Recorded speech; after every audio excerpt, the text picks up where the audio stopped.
একটা কথা না বলে পারতেছি না। একবার আমি তাবলীগে বললাম, অনেক আগে জেনারেল লাইনে পড়াশোনা করতাম, পরীক্ষার পরে কোথায় ভর্তি হবো কি হবো, তো বাবা বললেন তুমি চিল্লা দিয়ে আসো, আমাকে পাঠিয়ে দিলেন গ্রাম।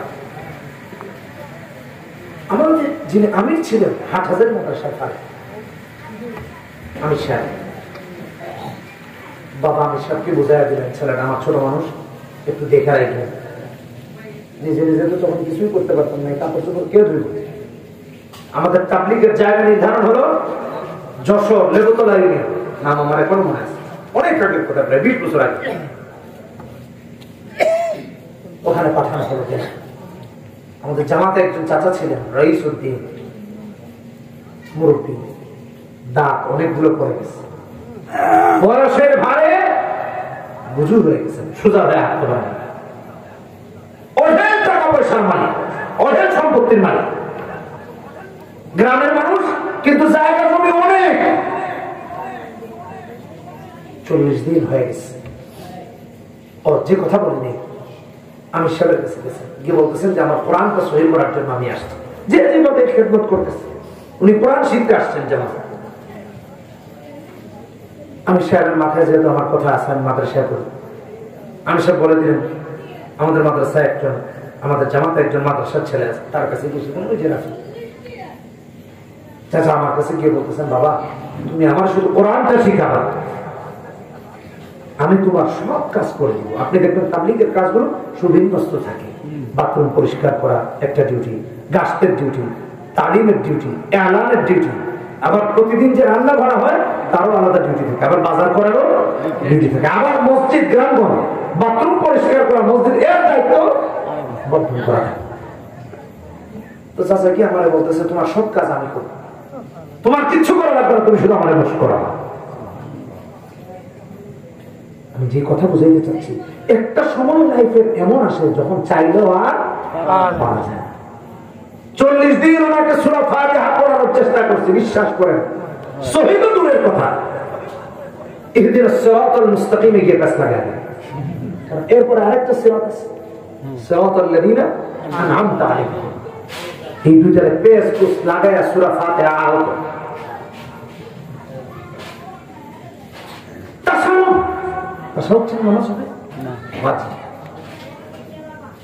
আসসালামু আলাইকা আইয়ুহান নাবিয়্যু আসসালামু আলাইনা ওয়া আলা, দুই আসসালামু আছে মোটামুটি, এটার মধ্যে কি এটারও নেই।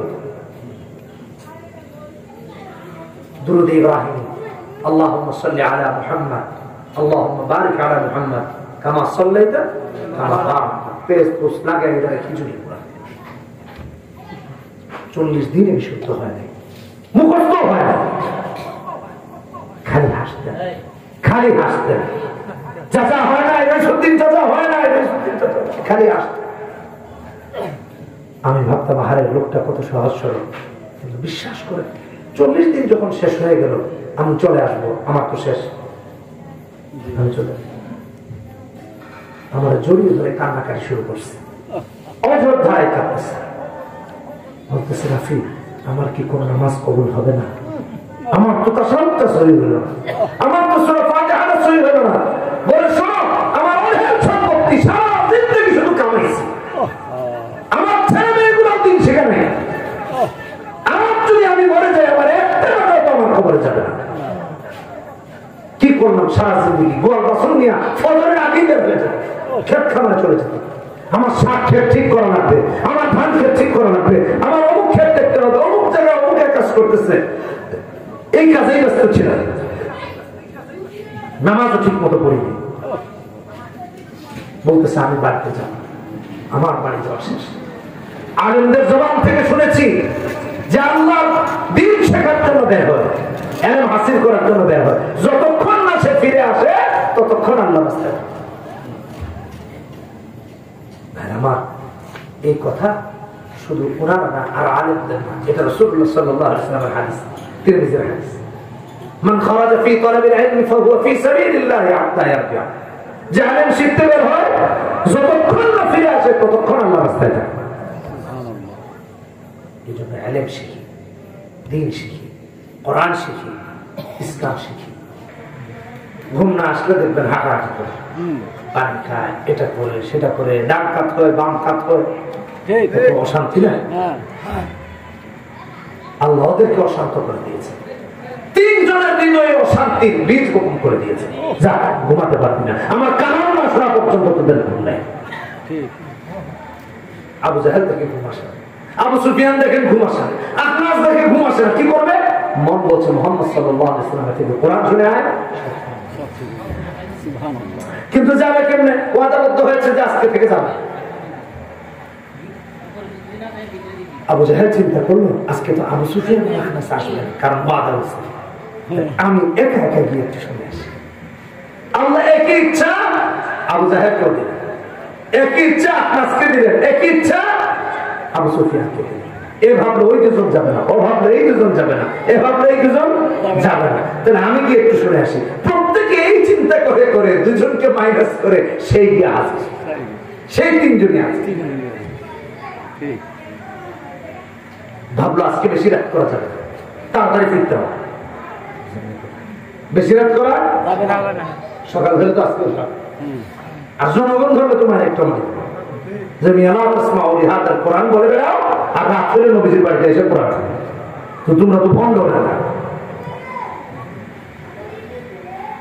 শুনতে গিয়েছে কোরআন, যত শুনে তত ভালো লাগে, যত শুনে তত ভালো লাগে।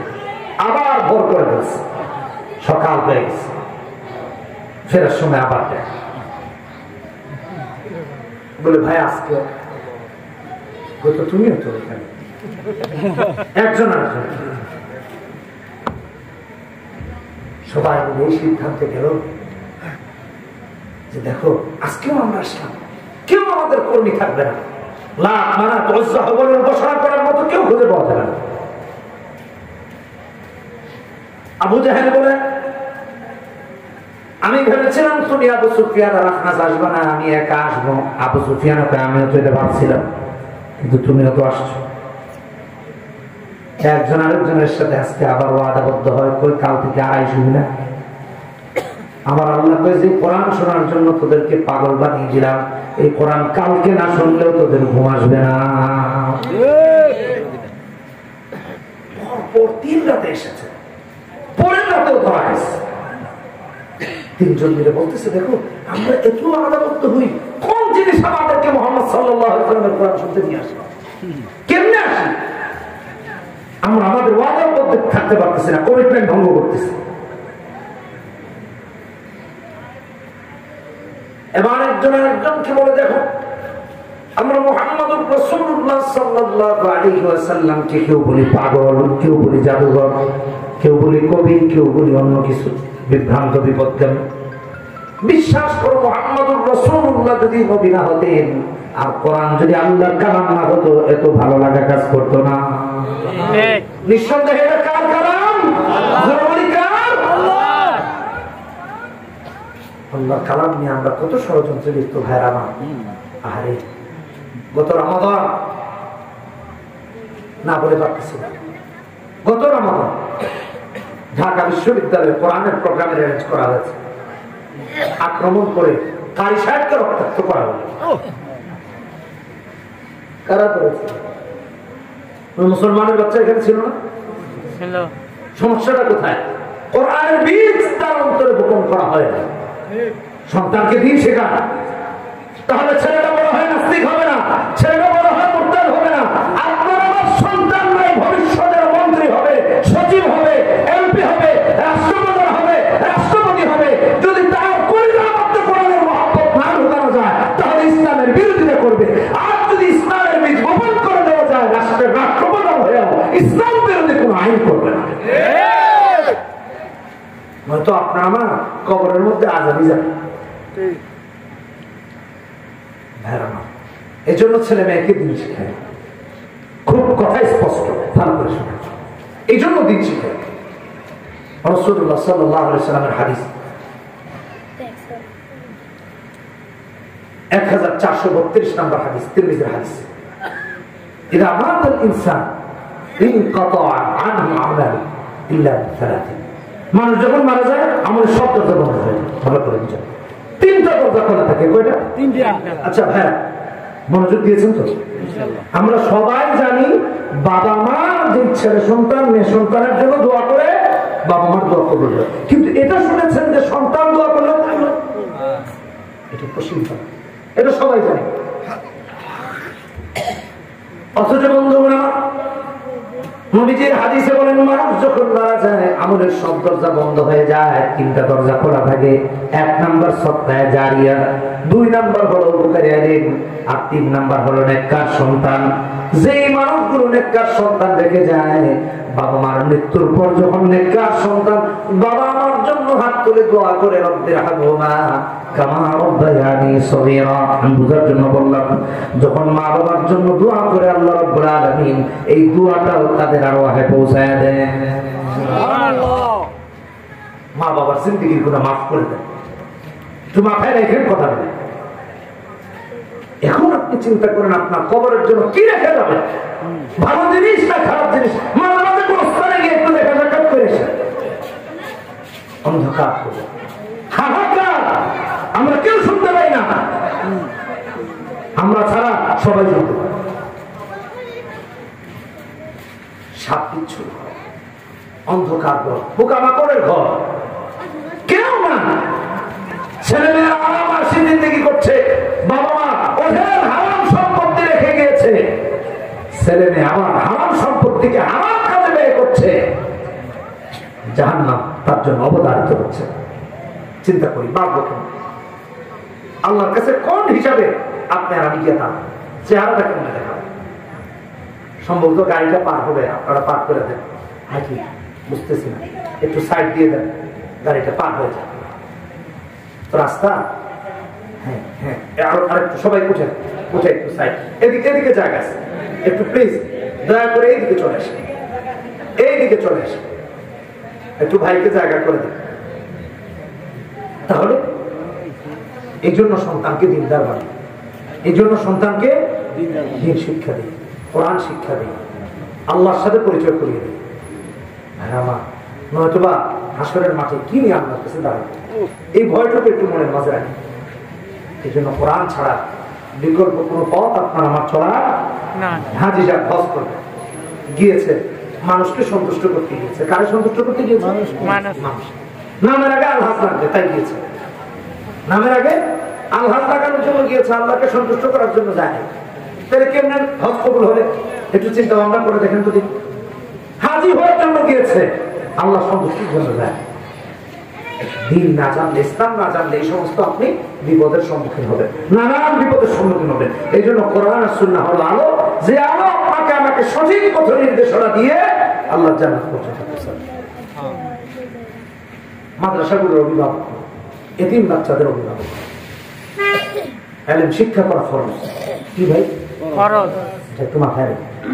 এক জায়গায় মাহফিলে গিয়েছি, ইয়াং জেনারেশন আমার ঘেরে উঠে নিয়ে গেছে, আপনার সাথে কথা আছে, আমি চিন্তা করলাম আল্লাহ জানি খুব কথা দোতলায় ব্যাপার, সব ইয়াং ফলাফল। হুজুর আজকের ওয়াজটা একটু ফরজ কামের ফরজ কামের ওয়াজটা বেশি করে।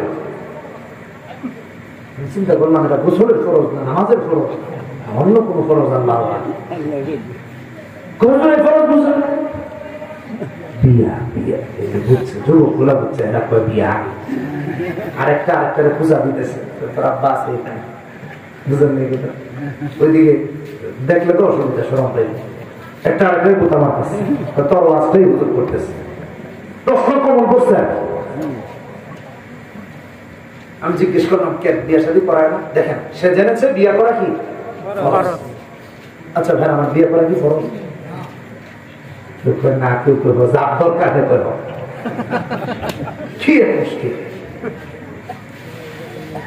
আর যারা বিয়া করছে বলে ভালোবাসে এরা কয় একটা তো হয়েছে। আবার কত মুরব্বী আছে আরেকটা করে না করুক না, রাজি টাজি করে কি করছে কেনা দেবে। আমার তো ভাই এখান থেকে নিরাপদে যাওয়া হবে, সব দুঃখ বুঝতে হবে। কি বলে ফরজ কাজের আছে। দেখেন আমাদের মেন্টালিটি কিভাবে পরিবর্তন করা হচ্ছে। আমাদের মাথায় ঢুকিয়ে দেওয়া হচ্ছে বিয়ে করা ফরজ, অথচ বিয়ে কখনো ফরজ, কখনো ওয়াজিব, কখনো সুন্নাহ, কখনো হারাম। আমি শুধু হারামের একটা কথা বলি, ফিজিক্যালি সামর্থ্যহীন, স্ত্রীকে ভরণ পোষণ দেওয়ার ক্ষমতা রাখে না, তার জন্য তো বিয়ে করা হয়। রাসূল বলেছেন, মুশকাতের হাদিস, কিতাবুন নিকাহের প্রথম হাদিস। তাহলে সে বিয়ে কেমনে করতে পারে? এখন এই ফরজ ওয়াজিবের জন্য আমার দোষ। আমি যে গেলাম বিয়ে করে না কেন, এই অঞ্চলে সবাই খালি ইটালি পাঠায় দেয়, ফ্রান্স পাঠায় দেয়, খালি ইউরোপ পাঠায়। কোথায় পাঠায়? ইউরোপ পাঠায়। আর ইউরোপে গিয়া জায়গা জমি কিনতে কিনতে আর যাওয়ার আসার খরচ এটা দিতে দিতে বুড়ো হয়ে যায় বিয়ে করে। বাপমার পায়ে আগে নিজের পায়ে খাড়া, আসলে তো নিজের পায়ে আছে, কিন্তু যেই পা বাবা মা বুঝায় সেই পায়ে খাড়াইতে খাড়াইতে বেঁচে বুড়া হয়ে গেছে। সন্তানাদি কবে হবে, আর নিজেই বা কবে বিয়ে শাদী করে? অথচ ইলমে দ্বীন শিক্ষা করা ফরজ। আমি যে কথার গুরুত্ব বোঝানোর জন্য এই কথাই বলি, ইলমে দ্বীন শিক্ষা করা কি সবার কি বলতে হবে? কোন মতে, আমাদের তো অনেক ইখতিলাফ আছে, বিষয় মতভেদ আছে, কোন আলেমের মতে এ ব্যাপারে বিরোধ নেই। ইলম শিক্ষা করা ফরজ। আমরা শিখি না, আমাদেরকে কে বাধা দিয়ে কেন শিখি? আরে রবের কাছে কি বলবো একটু চিন্তা করে দেখেন, কি নিয়ে দাঁড়াবো একটু চিন্তা করে দেখেন। এই আক্ষেপে অসুস্থ থাকা যায়, এই আক্ষেপ আর আফসোস যদি না থাকে তাহলে দুনিয়াও বরবাদ, আখিরাতও বরবাদ। রাসূলুল্লাহ সাল্লাল্লাহু আলাইহি ওয়াসাল্লামের একজন সাহাবী ছিলেন, রাত অনেক হয়ে যাচ্ছে, কারো ঘুমের ডিস্টার্ব করা যাবে না, ফজরও আমাদেরকে জামাতের সাথে পড়তে হবে গুরুত্ব সহকারে। একজন সাহাবী ছিলেন আব্দুল্লাহ ইবনে আব্বাস। নাম কি? সুনানে দারমির হাদিসের মধ্যে আসছে 590 নম্বর হাদিস। হাদিসের স্টোরি বলছে, একদিকে তিনি রাইসুল মুফাসসিরিন, কিয়ামত পর্যন্ত যত মুফাসসির আসবে দুনিয়া তার চেয়ে মুফাসসির আর কেউ বড় হবে না, রাইসুল মুফাসসিরিন। নাম্বার 2, তিনি নবীজির চাচাতো ভাই, নবীজির চাচাতো। নাম্বার 3, তিনি নবীজির সাহাবী। নিশ্চিতভাবে বর্তমান পৃথিবীতে সে আব্দুল্লাহ ইবনে আব্বাসের পায়ের একটা ধুলার সমান কেউ নিশ্চিতভাবে, তার মর্যাদা এত উপরে। অথচ তিনি দ্বীন শেখার জন্য, জানার জন্য যে ত্যাগ এবং কোরবানি এবং নিজেকে যেভাবে আল্লাহর কাছে নিবেদন করেছেন, এই নজির আজকে পাওয়া যায়। আমাদের মাঝে অহংকার করে। শুনেছেন একটা হাদিস আছে, একজনের কাছে মাইলকে মাইল, শত শত মাইল করে গিয়ে হাজির হয়েছে। একবার একজনের কাছে গেছেন, গিয়ে দরজায় নক করেছেন, ভেতর থেকে বলা হয়েছে একটু অপেক্ষা করেন, আসতেছে। কারণ ভেতরে যিনি আছেন ঘরে তিনি চিনেন না, কি আসছে না দেখে কি চিনা যায়? আব্দুল্লাহ ইবনে আব্বাস বাইরে অপেক্ষা করতেছেন, ক্লান্ত শরীর, বহু পথ পার হয়ে আসছে। আমাদের মধ্যে কি এত উন্নত ব্যবস্থা ছিল? শরীরে যখন ক্লান্তি ঘিরে বসলো, রাসূলুল্লাহ চাচাতো ভাই সাল্লাল্লাহু আলাইহি ওয়াসাল্লামের চাচাতো ভাই আব্দুল্লাহ ইবনে আব্বাস যার বাড়িতে আসলেন তার দরজার সামনে শুয়ে পড়েছেন, ক্লান্ত দেহ নিয়ে চাদর বিছিয়ে। বাতাসে ধুলা বালুগুলো উড়ে উড়ে এসে আব্দুল্লাহ ইবনে আব্বাসের দেহের উপরে ছেয়ে গেছে, আর তিনি ঘুমিয়ে পড়েছেন। অনেকক্ষণ যখন চলে গেল, ঘরওয়ালা যখন বের হলেন, বের হয়ে দেখেন তো আর কেউ না, তিনি রাহমাতুল লিল আলামিন নবীর চাচাতো ভাই। শুধু তাই না, তার সাহাবী আব্দুল্লাহ ইবনে আব্বাস কান্নায় ভেঙে পড়লেন আর বলছেন, আরে আপনি নবীজির সাহাবী, আপনি রাসূলুল্লাহর চাচাতো ভাই, আপনি এসেছেন আবার এরকম করে শুয়ে পড়েছেন। ঘরের মালিক যখন বের হয়ে দেখলেন এত সাদা সিধা জিন্দেগি, মাটিতে শুয়ে পড়েছেন, আর ধুলা বালুগুলো বাতাসে এসে এসে আব্দুল্লাহ ইবনে আব্বাসের গায়ের উপর ছেয়ে গেছে। তামাম পৃথিবীর মানুষদেরকে আব্দুল্লাহ ইবনে আব্বাস শিক্ষা দিয়ে গেলেন, ইলম অর্জন করতে হলে অহংকার আর দম্ভ করা যায় না। যেখানে ইলম আছে সেখানে তুমি নিজেকে নিবেদন করে দাও, উৎসর্গ করে দাও, তবেই কেবল তোমার মাঝে ইলম আসবে। আব্দুল্লাহ ইবনে আব্বাস শিখায়া দিলেন ইলমের জন্য যেখানে পারো সেখানে যাও, ইলম শিক্ষা করো, নচেত ইলম তোমার হাসিল করা যাবে না। আমার বন্ধুগণ, শুধু তাই না, রাহমাতুল লিল আলামিন নবী হাদিসের মধ্যে বলেছেন, বুখারীর হাদিস 71 নম্বর হাদিস, ইলম সবাই হাসিল করতে পারে না। আল্লাহ রাসূল বলেন, মান ইউরিদিল্লাহু বিহি খায়রান ইউফাক্কিহু ফিদ্দীন, আল্লাহ যার ব্যাপারে কল্যাণের ফয়সালা করেন সেই কেবল ইলমে দিন হাসিল করেন। সুবহানাল্লাহ। তো সব টাকা বলা না, ইলম কিনা নিত। আপনারা কে কি করেন এটা বিষয় না, আমি আমার জীবনের বাস্তব একটা অভিজ্ঞতা শুনি। আমাদের মাঝে অনেক বিরোধ, সারা পৃথিবীর মুসলমানদেরকে আল্লাহ এক বানায় দেন, বলি আমিন। এটা যদি শিখতে পারি কাজে আসবে। আমার কথায় কেউ মাইন্ড করেন না। আমরা আজকে কোরআনকে বর্জন করেছি। শুরুতে যে আয়াত তেলাওয়াত করেছিলাম, ইন্না কওমি ইত্তাখাযু হাদাল কোরআন মাহজুরা, নবী অভিযোগ করবেন, আল্লাহ আমার এই কওম কোরআনকে পরিত্যাগ করেছে। বাড়িতে কোরআন ছিল কিন্তু এটাকে পরিত্যক্ত বানিয়ে রেখেছে, তাদের উপর উঠে রাখছে, 10 বছরে পড়ে না। ঠিক, আমাদের বাড়িগুলোতে প্রতিদিন সিনেমা চলে, গান চলে। আচ্ছা, ওটা রাখেন। আপনার আমার হাতে যে মুঠোফোন, সারাদিন তো এটার মাঝে এটা দেখতে থাকেন, ওটা দেখতে থাকেন, থাকি কি থাকি না, কথা বলেন, থাকি কি থাকি কেমনে হবে? কোরআন কয়দিন পড়েছে? সারা বছরে কোরআন কয়দিন পড়েছে? একটু চিন্তা করে দেখুন, কোরআনের সাথে আপনার আমার এত দূরত্ব তৈরি হলো কেন? বছরের পর বছর কোরআন পড়া হয়। আচ্ছা, আমি সব হিসাব বাদ দিলাম, আমাদের ঘরগুলো তাকিয়ে দেখেন, এমন অসংখ্য ঘর আছে যেই ঘরে শেষ 10 বছরে কোনোদিন কোরআন পড়া হয় না। এই এলাকার বহু ঘর আছে শেষ 10 বছরেও কোনোদিন কোরআন পড়া হয়। জবাব দিব আমার ভাইরা, কি জবাব দিব একটু চিন্তা করুন। এটা মুমিন কখনো করতে পারে না।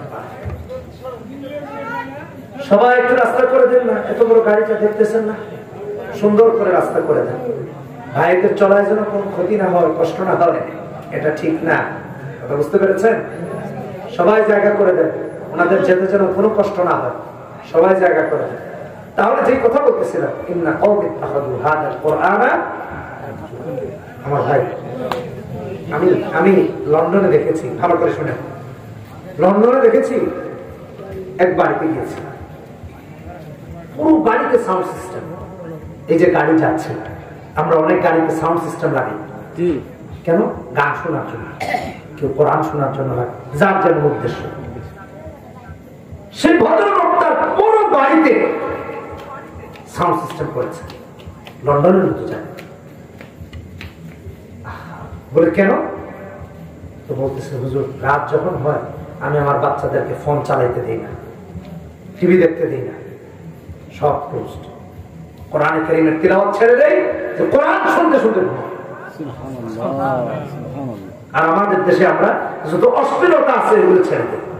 ফজরের নামাজে গেলে মসজিদের পাশের বাড়ি থেকে সিনেমার আওয়াজ আসে, নাটকের আওয়াজ আসে, ডান্সের আওয়াজ আসে, গানের আওয়াজ আসে। এর চেয়ে দুঃখজনক আর কিছু আছে?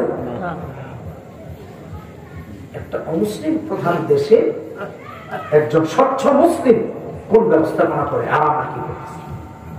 আমাদের ছেলে পেলেরা তো রাস্তার মধ্যে বসে বসে, আমি কি কোনো না কোনো ইয়াংদের কথা বলতেছি, কিশোরদের কথা বলতেছি, রাস্তায় বসে বসে সারা রাত পাবজি খেলতে কাটায়।